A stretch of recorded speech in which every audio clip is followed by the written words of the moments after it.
नमस्ते दोस्तों, आज हम एमपी बोर्ड बिजनेस स्टडी के फर्स्ट चैप्टर पढ़ेंगे हिंदी मीडियम से। तो ये है हमारा पूरा हिंदी में उपलब्ध होगा आपके लिए वीडियो और बहुत ही ज़्यादा हेल्पफुल होगा। प्रबंध की प्रकृति एवं महत्व, ठीक है। तो ये हम लोगों का बेसिकली मैनेजमेंट के ऊपर ही रहता है, हमें अपने बिजनेस को कैसे चलाना है इसके ऊपर होता है हमारा बिजनेस स्टडी। तो इसके बारे में हम पढ़ेंगे। तो फर्स्ट चैप्टर जो है हमारा प्रबंध की प्रकृति एवं महत्व, ये कुछ पॉइंट है ये हम इसके अंदर पढ़ेंगे। और इसमें से 2022 में कितना आया था, टोटल 6 मार्क्स का आया था। 1 नंबर के 2 क्वेश्चन और 2 नंबर के 2 क्वेश्चन आए थे, ठीक है। तो इस हिसाब से आया था, ब्लूप्रिंट ये रहा था। तो ये रहा हमारा फर्स्ट चैप्टर, इसके बारे में हम पढ़ेंगे। तो चैप्टर का नाम है प्रबंध की प्रकृति एवं महत्व।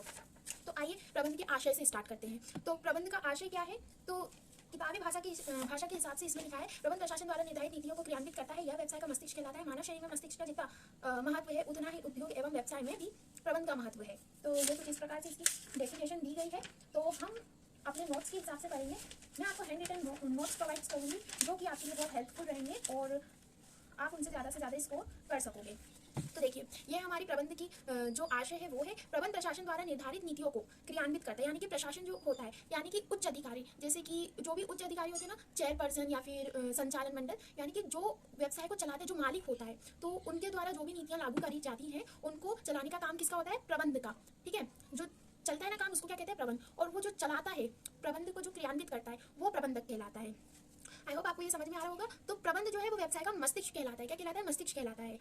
मानव शरीर के लिए मस्तिष्क जितना महत्व रखता है उतना ही उद्योग एवं व्यवसाय में प्रबंध का भी महत्व है। तो जैसे मानव के शरीर में मस्तिष्क का जितना महत्व होता है, तो उसी प्रकार जो होता है व्यवसाय में उतना ही महत्व किसका है, हमारे प्रबंध का, ठीक है। उतना ही महत्व उद्योग या व्यवसाय में प्रबंध का है। प्रबंध उद्योग की वह शक्ति है, उद्योग जो है वो प्रबंध की वह शक्ति है जो प्रशासन द्वारा निश्चित की जाती है। जैसा कि मैंने आपको अभी बताया कि जो प्रबंध होता है ये प्रशासन द्वारा निर्धारित किया जाता है। यह नीतियों को किसी उपक्रम में लागू कराती है और संस्था के अन्य कर्मचारियों से व्यवस्थित रूप से कार्य कराकर संस्था के उद्देश्यों को पूर्ण करती है। क्या करती है ये उपक्रम में नीतियों को लागू कराती है और जो इसके अधीनस्थ कर्मचारी होते हैं, इसके जो काम करने वाले कर्मचारी होते हैं, उनसे सही ढंग से काम करवा के ये उद्देश्यों को पूर्ण करती है। जो भी उद्देश्य होते हैं किसी व्यवसाय के, उनको पूर्ण करती है, उनको पाने में सहायता देती है। इसी उस पर लुईस एलन ने कहा है, प्रबंध वही है जो प्रबंधक का कार्य करता है। बहुत आसान परिभाषा है ये, लुईस एलन की है। कोई एक परिभाषा लिखनी थी जो कि 2022 में आई थी, ठीक है, जो कि 2022 में आई थी। ऐसे ही हम इसकी विशेषताएं देखें। 2019 में विशेषता पूछी गई है, तो ये भी परीक्षा की दृष्टि से 2024 में आने की दृष्टि से बहुत ही ज्यादा इंपॉर्टेंट है।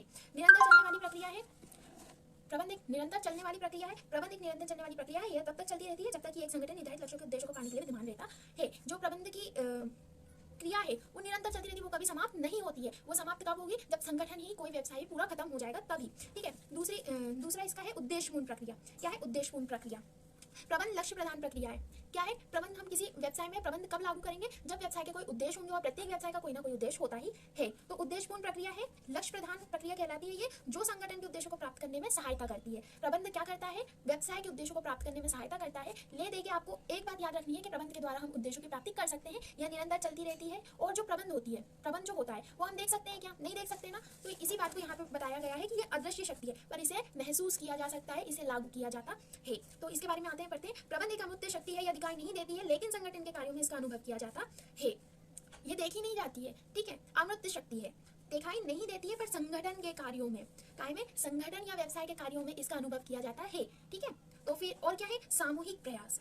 प्रबंध एक सामूहिक क्रिया है। प्रबंध क्या है, एक सामूहिक क्रिया है एवं प्रयास है। इसमें व्यक्तिगत प्रयास के बजाय समूह पर बल दिया जाता है। अब जो प्रबंध है उसमें क्या किया जाता है, मानवों का प्रबंध कर दिया जाता है कि ये डिपार्टमेंट ये काम करेगा, वो डिपार्टमेंट वो काम करेगा। ऐसे डिपार्टमेंट के अनुसार उसको बांट दिया जाता है व्यवसाय में, ताकि उद्देश्य पूर्ण हो, लाभ या अधिक से अधिक मिले, और क्या हो कि किसी एक व्यक्ति पे ज्यादा जोर ना लगे, सब मिलकर काम करे। तो ये एक सामूहिक क्रिया है। तो ऐसे ही हमने अपनी 4 विशेषताएं पढ़ी, 3 विशेषताएं पढ़ी है, सॉरी।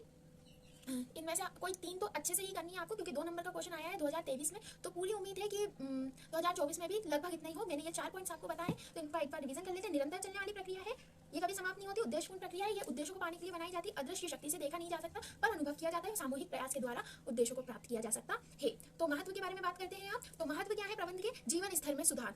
प्रबंध द्वारा जीवन स्तर में सुधार होता है। कैसे होता है, आइए पढ़ते हैं। व्यवसाय में प्रबंध करते समय कर्मचारियों का भी प्रबंध किया जाता है। जैसे कि मैंने बताया था, मानवों का ही प्रबंध किया जाता है, तो कर्मचारियों का प्रबंध किया जाता है। तो कर्मचारियों का प्रबंध कर कर्मचारियों का प्रबंध कर उनके पारिश्रमिक के रूप में उनको वेतन या मजदूरी दी जाती है, जिससे उनके जीवन स्तर में सुधार होता है। अब जीवन स्तर में सुधार कैसे होता है? जैसे कि सपोज अपन ने किसी कर्मचारी को नियुक्त किया अपने संगठन में, अपने व्यवसाय में, तो उसके तौर पे उसको कुछ वेतन, कोई पारिश्रमिक, कोई सैलरी वगैरह, कुछ ना कुछ तो प्रोविजन होता ही है, ठीक है, कमीशन वगैरह कुछ भी उसको देंगे, तो उससे क्या होगा, उसको रोजगार मिलेगा तो उसके जीवन स्तर में क्या होगा, सुधार होगा। तो आइए सेकंड पॉइंट पढ़ते हैं, निर्धारित लक्ष्यों की प्राप्ति हेतु या उद्देश्यों की प्राप्ति हेतु। हम ये भी लिख सकते हैं और उद्देश्यों की प्राप्ति हेतु ऐसा पॉइंट बना के लिख सकते हैं। किसी भी उपक्रम द्वारा अपने व्यवसाय की स्थापना हेतु जो भी उद्देश्य एवं लक्ष्य निर्धारित किए जाते हैं, उनकी प्राप्ति हेतु प्रबंध की महत्वपूर्ण भूमिका है। तो क्या है, निर्धारित लक्ष्यों को प्राप्त करने के लिए प्रबंध की महत्वपूर्ण भूमिका है, यही इसमें बताया गया है, ठीक है। और रोजगार प्रदान करना, प्रबंध द्वारा कर्मचारियों का प्रबंध किया जाता है, जैसे हमने इधर भी पढ़ा था। कुछ नहीं, अगर हम 2-3 पॉइंटों को अच्छे से समझ लेना तो उसी को हम घुमा फिरा के लिख देते हैं। बोर्ड हमें नंबर कब देता है, जब हम एक ही चीज को घुमा फिरा के लिख देते हैं, बस वो अलग अलग दिखनी चाहिए, ठीक है, और कॉपी बननी चाहिए, और हमने जो बात लिखी है वो सही होनी चाहिए। तो इसी प्रकार हम ये भी लिख सकते हैं, रोजगार प्रदान करना, प्रबंध द्वारा कर्मचारियों का भी प्रबंध किया जाता है, कर्मचारियों की नियुक्ति कर उन्हें रोजगार प्रदान किया जाता है, ठीक है। तो ये हमारा महत्व हो गया।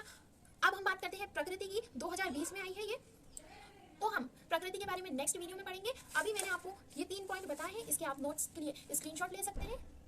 यह है प्रबंध का आशय, यह है उसकी परिभाषा जो कि 2022 में है, विशेषता और ये महत्व। आई होप आपको आज का वीडियो अच्छा लगा होगा। कैसा लगा कमेंट सेक्शन में बताना ना भूलें। ये पार्ट 1 है, पार्ट 2 जल्दी आएगा। Thank you.